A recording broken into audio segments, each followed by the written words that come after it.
Política e Bíblia, ou política e o cristão. Uma questão levantada em determinado debate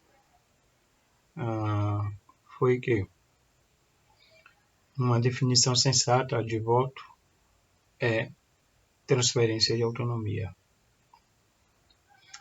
E que nas últimas eleições presidenciais, no caso as eleições de 2018, foi colocado a questão pela imprensa, especialmente pelo Eduardo Wolff, Estadão, e Carlos Andreasa, do Globo, e outros meios de comunicação, a questão do voto moralmente superior. E ambos colocam a questão da corrupção e a questão do aspecto, né, do perfil dos dois, então, principais candidatos e os dois candidatos que foram ao segundo turno. Sendo assim, a pergunta é: há um limite ético para o voto cristão? E se tem esse limite ético, qual seria?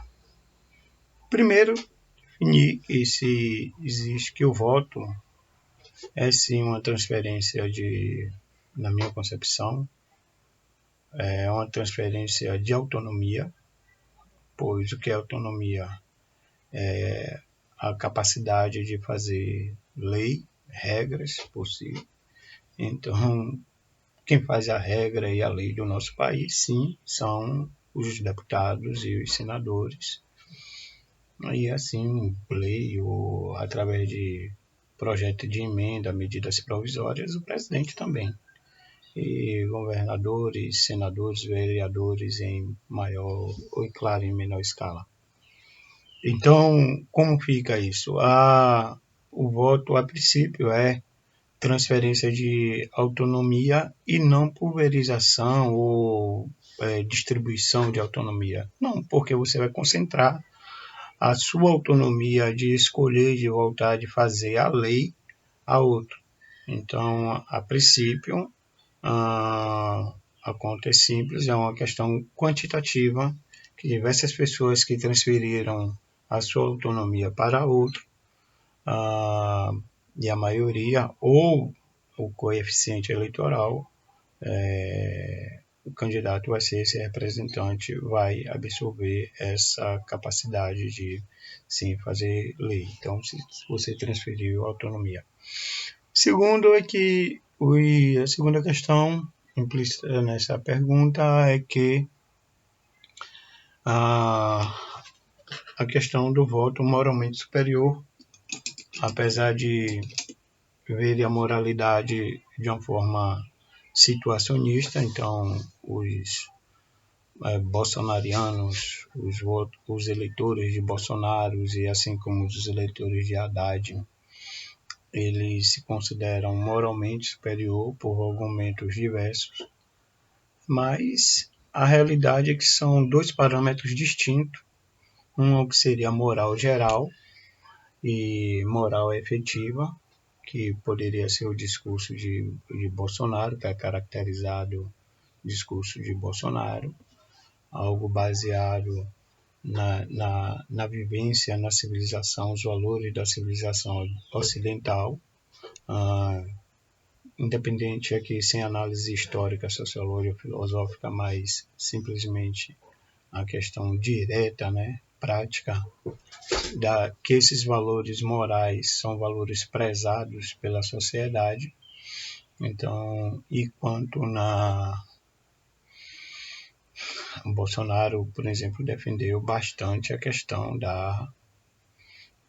do roubo, da corrupção, que foi o grande mote da campanha. Então, quem é contra isso? Do outro lado, você tinha um opositor que sequer podia negar, porque o seu principal representante estava, do seu partido, da sua ideologia, estava preso, acusado justamente disso. Do outro lado, se considerava moralmente superior na questão hipotética do candidato Bolsonaro ser um fascista em potencial ou alguma coisa que o valha, mas, enfim, nunca foi condenado por tal, então por isso é hipotética a questão. Então, onde vá,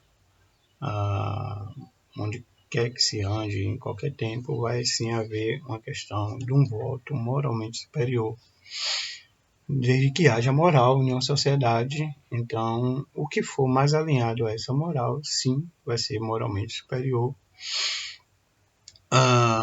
Então, não estamos falando de quantidade, mas de qualidade da civilização. A questão é que, observando a questão, é que se há um limite ético para o cristão. Então, a ética para o cristão não é da sociedade, a ética para o cristão não é do socialismo, não é da ideologia, nem mesmo da cosmovisão, mas sim a ética cristã deve emanar da Bíblia. Então, a ética baseada nos 10 mandamentos, baseada na Bíblia, especificamente o texto bíblico, e dar a César o que é de César, reconhecer o Estado. Uma outra questão bíblica é a questão do respeito às leis, segundo Paulo lá, às autoridades, segundo Paulo em Romanos. A ordenação pública, reconhecer o Estado, então isso sim é a ética bíblica. E todas as bases, as minúcias, saber que a divisão de poderes do rei, do legislador e do juiz estão baseadas, são intrínsecas de Deus, que é soberano, ou seja, ele detém tudo. Então, assim, ele é essa é a questão da ética, a ética bíblica, a ética que o cristão deve seguir. E qual o limite? Que é a segunda parte da pergunta. O limite vai ser que nenhum das posições políticas que venha a ser apresentada que vai alcançar o padrão bíblico. De um lado você tem um padrão bíblico, de outro lado você tem um padrão que vai ser distanciado da Bíblia. Então, o limite para o cristão qual seria esse critério, esse limite? Seria o mais próximo da Bíblia. De um lado você tem a pecaminosidade, de outro lado você tem a Bíblia, padrão ético. De um lado você tem a vontade humana, aí Paulo já diz que o bem que quero fazer, se não faço, porque o mal é em mim.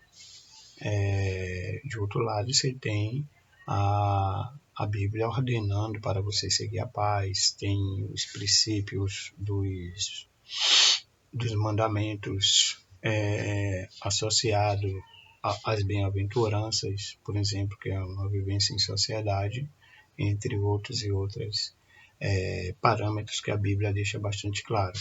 Então, o padrão ético da Bíblia é um e o padrão humano é outro. Tudo que vai de encontro, e aí, para ser bem claro e direto, filosofias como o marxismo, o niilismo, o próprio Karl Marx, ele vai defender uma ética situacional, o Nietzsche pela mesma forma. Então se acha uma autonomia, que o homem como ser autônomo, então que deve dar vazão aos seus sentimentos, às suas vontades, a vontade e potência do próprio. Então isso vai destoar totalmente do padrão bíblico. Então, qualquer coisa que se alinhe com esses padrões, dessas filosofias, dessas ideologias que se distanciam da Bíblia, esses são o limite. Então, qual o limite do cristão? É estar na Bíblia. Então, não vai haver alguém que se enquadre perfeitamente, se não houver, tem o cristão que procurar o mais próximo, até chegar ao extremo da desobediência civil, como Pedro nos esclarece, que importa, quando entrar em real conflito, a declaração de Pedro fica para nós, importa obedecer a Deus e não aos homens. Então, importa obedecer a Deus